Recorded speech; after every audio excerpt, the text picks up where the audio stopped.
Aabot na sa 38 ang bilang ng mga nasawi matapos na tumama ang magnitude 7.8 na lindol sa ilang bahagi ng Mindanao noong Lunes, June 8. Habang sumampa na rin sa 478 ang bilang ng mga naitalang sugatan at may 4 na naiulat na nawawala.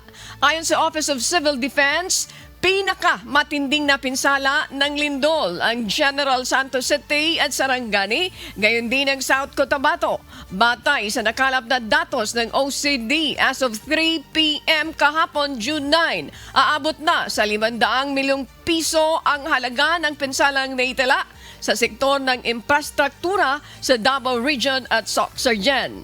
Samantala, umabot na rin sa kabuang 1,209 ang naitatalang mga aftershock ng Philippine Institute of Volcanology and Seismology of PHIVOLCS na may lakas mula magnitude 1.3 hanggang 6.4.